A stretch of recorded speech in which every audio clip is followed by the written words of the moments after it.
Welcome to the program. I'm Jeff Schechtman. Last week, the press reported aggressively on the fact that Kim Kardashian had visited the White House, just as it had the previous visits of Kid Rock and Ted Nugent before her, with homage to Dr. Seuss, "Oh, How Far We Have Fallen."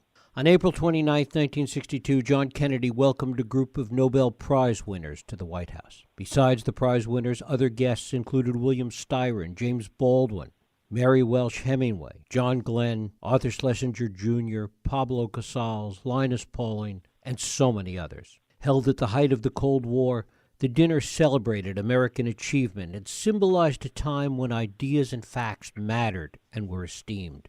Divergent viewpoints could be respectfully discussed, and the great minds of the time could all dine together. As Jack Kennedy said at the time, it was the most extraordinary collection of talent and human knowledge that has ever gathered at the White House, with the possible exception of when Thomas Jefferson dined alone. This dinner wasn't just an affectation of Camelot, but really represented another time in America. We're going to talk about this today with my guest, Joseph Esposito.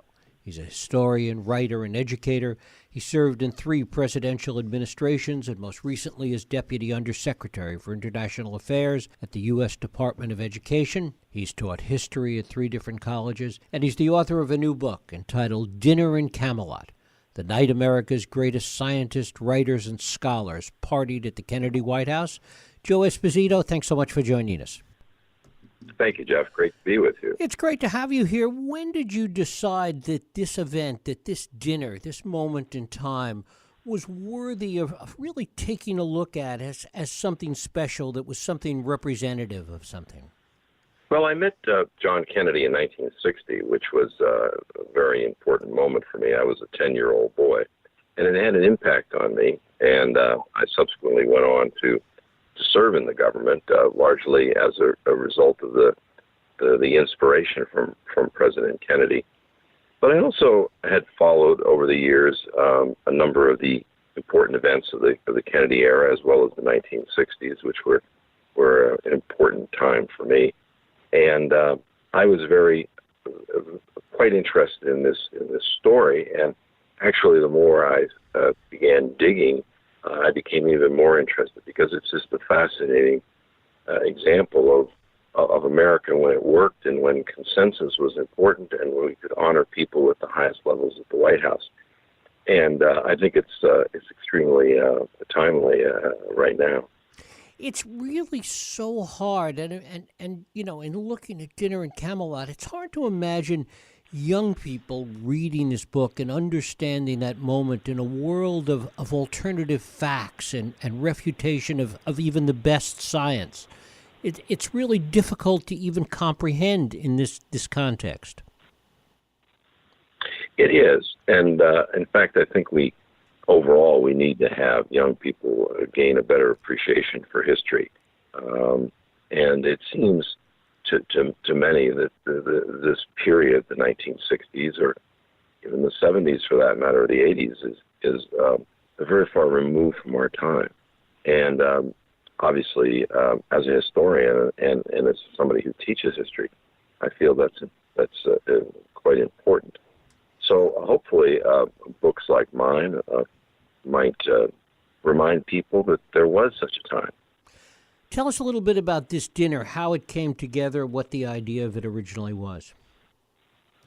At the outset of the Kennedy administration, there was a desire by President and Mrs. Kennedy and the White House staff to bring, again, essentially the best and the brightest to the attention of the American people. Mrs. Kennedy was very convinced that the White House should be a living museum, and as I think many people who know that era are aware, that many distinguished artists and musicians and other important guests were at the White House. Pablo Casals, for instance, had been gave a performance the first time he had been at the White House since the administration of Theodore Roosevelt. And there was a succession of these people, but really at the inauguration, they established more than 150 spaces to identify writers and authors and musicians. give them special prominence at the inauguration. And many went to the inauguration and, in fact, filled up a book of their thoughts and presented it to President Kennedy. So this was a continuation of that. In November of 1961, Richard Goodwin, who just recently died, was a staff aide to President Kennedy, and he sent a memo to Mrs. Kennedy and said, how about we have a dinner for the Nobel laureates, because this will give us an opportunity to highlight the scientists. The U.S. had been especially prominent in the field of science. And that's where it all started, and the planning took place over several months, and the dinner was held on April 29th, 1962. How much did the idea for these kind of events and the celebration of ideas and the best that was America, how much was that driven by the Cold War at the time and by the desire to reinforce American exceptionalism? I think that had a very important role. We were locked in this icy confrontation with the Soviet Union, and there was essentially it was us against them, and that created a desire to really come together to this idea of we need to develop a consensus because there are existential threats. So I think that was important. And I think it was important because these were scientists and they had a very important role to play. A number of the people at the Nobel dinner had worked on the Manhattan Project, but there were also people who worked in a variety of other areas that had an impact on American competition with the Soviet Union. And of course, John Glenn was there as well, and he was representative of the space age, and he was in fact the hero of the hour. His orbiting of the Earth had just taken place a few weeks earlier. So the Cold War, I think, had an important impact on that, but also I really want to stress the role of Mrs. Kennedy. She really took into the White House a desire, as I said, to make this a living museum. What she did was establish the office of White House Curator. Excuse me, and she it was the first time such a position was created in the White House. She launched the White House Historical Association, which is still functioning and making a valuable contribution. She did this notable tour of the White House on Valentine's Day, 1962, in which she unveiled the progress that she had made in refurbishing the White House. And the refurbishing was really a result of her creation of yet another group, a fine arts committee of art connoisseurs, of art historians, and others who would comb the country and look for artwork and artifacts that had been in the White House and try to get them to be returned to the White House. So one of the rooms that was used for the dinner that night, the Blue Room, was substantially returned to what it was like in the days of James Monroe, and in fact some of the artifacts there had been personally purchased by Monroe. One of the other aspects of this dinner is the relationships that grew out of it, that this wasn't just a gathering for the purpose of a photo op, but these people really enjoyed each other's company, and a lot of relationships grew out of this dinner. Yes, they did, and many of them knew one another, but some became acquainted for the first time. William Styron, the novelist who would come to write Sophie's Choice and the Confessions of Nat Turner, he and his wife Rose established a relationship with the Kennedy family that has lasted to this day. In fact, I'm very honored that Rose Styron wrote the foreword to my book. There was an important relationship formed between Robert Kennedy and James Baldwin. A year later, when they had met for the first time at the Nobel dinner, and a year later, in the aftermath of the various issues related to Birmingham, Alabama, they got together and had a meeting, and It was an important meeting. It was in New York, and Robert Kennedy had asked Baldwin to assemble a group of prominent African American leaders, and among those were Harry Belafonte, Lorraine Hansberry, and Baldwin, of course, was there. And it was a very contentious meeting. It was a one in which both sides left the evening with a lot of unhappiness. But Robert Kennedy reflected on it, on the dinner, on the meeting, on the discussion, and this was all to get a better sense of the concerns of African Americans on segregation, on race relations. And it really had, within a week or so, had an impact on his thinking. And in fact, very shortly thereafter, President Kennedy delivered his civil rights address to the nation, a very important one in which he outlined what eventually became the Civil Rights Act of 1964.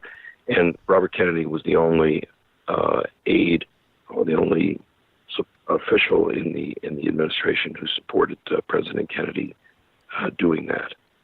An interesting side note was Linus Pauling, who had an ambivalent relationship with President Kennedy. He thought President Kennedy had potential, but was disappointed that we hadn't been moving quickly enough in dealing with disarmament with the Soviet Union.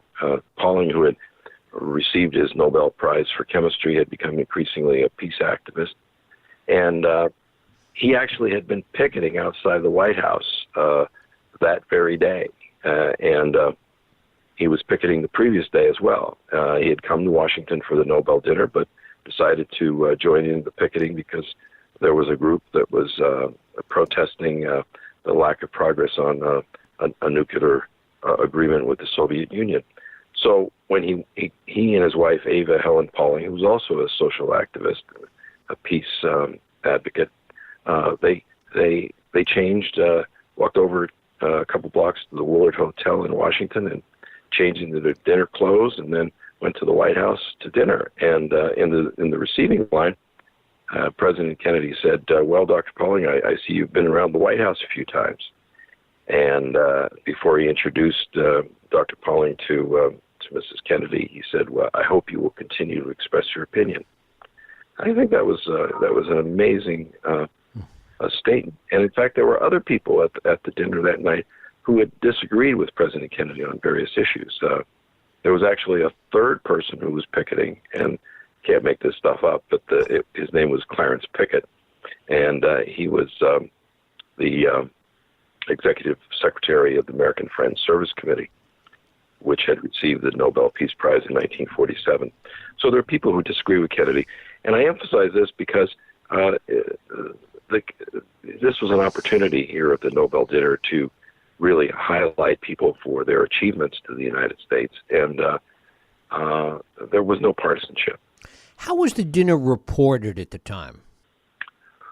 It was reported largely in the context of what would appear to be controversies, and that was Pauling, picketing, and the appearance of J. Robert Oppenheimer. Oppenheimer had been, of course, the father of the atomic bomb, but he had lost his security clearance in the McCarthy era in 1954. And this appearance at the White House, the invitation, really represented the first part of President Kennedy's effort to give him some sort of a public redemption. So the newspaper articles really focused on Oppenheimer and on Pauling, although there was certainly the discussion of all the eggheads who were there as well. Linus Pauling, interestingly, really enjoyed himself that night, and he led some impromptu dancing.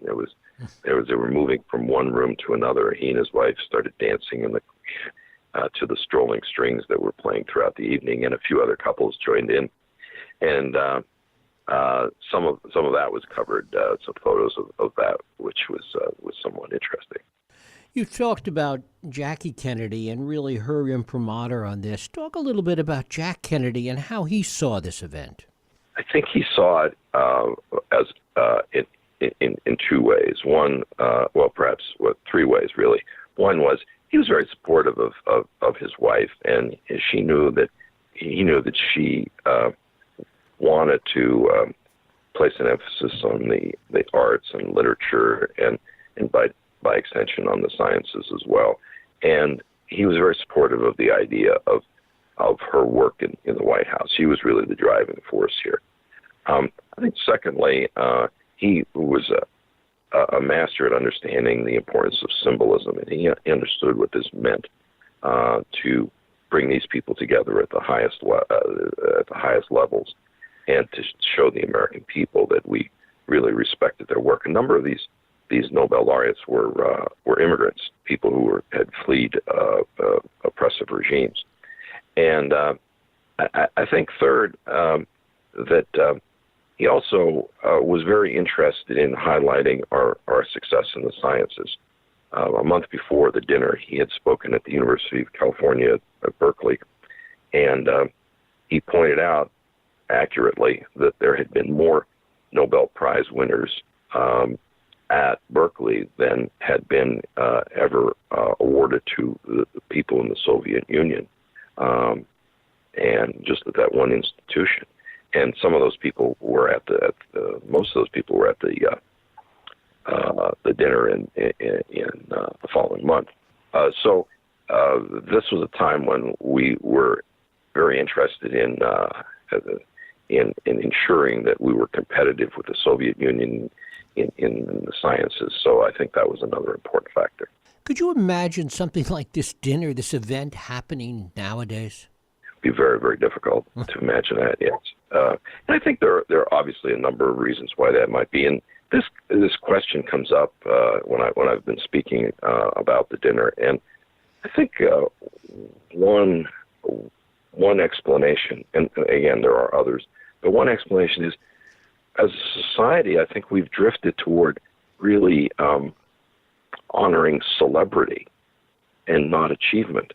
These people who were at the Nobel dinner, they were well known within their own community, but they made distinguished contributions in every area. These weren't idle eggheads by any means. They were responsible for streptomycin. One was responsible for work on anemia and quantum mechanics. And again, as I said, with the Manhattan Project, there were two Nobel Peace Prize winners, one who had worked on Palestine, one who had worked on the Suez Crisis. Glenn Seaborg, who was the head of the Atomic Energy Commission, who was a Nobel laureate, was responsible for identifying 10 chemical elements. And so the list goes on and on and on. And I think, unfortunately, we've come to put so much emphasis on just plain celebrity that we miss the opportunity to celebrate the people who've made significant contributions to the country and to the world. I think that's half of it. The other half, though, is the attitude towards knowledge today, towards what would be considered by many this gathering of elites and the negativity that would be reported inherent in that. Sure. I would agree with that. And I think that at the core, it's one of the things that we've lost so much of, this respect for expertise, which was so much a part of this gathering. Absolutely. And expertise inside the government and outside the government. I was struck by the first State of the Union address that President Kennedy gave in only 10 days after his inauguration, in which he said, in effect, public service is a noble profession, and we want to attract the best people to the government because we need these people to deal with the pressing issues of the time. And I think we've lost something there, too. Because of the failures of the Kennedy administration, Vietnam in particular, and the way the best and the brightest were looked on retrospectively with respect to the Kennedy administration, did that have an impact on how an event like this is looked at historically, do you think? I don't think so. I think there certainly were many achievements in the Kennedy administration, and I think this dinner and what it represents stands by itself. Joseph Esposito. The book is Dinner in Camelot, the night America's greatest scientists, writers, and scholars partied at the Kennedy White House. Joseph, I thank you so much for spending time with us. Thank you, Jeff. I appreciate it. Thank you.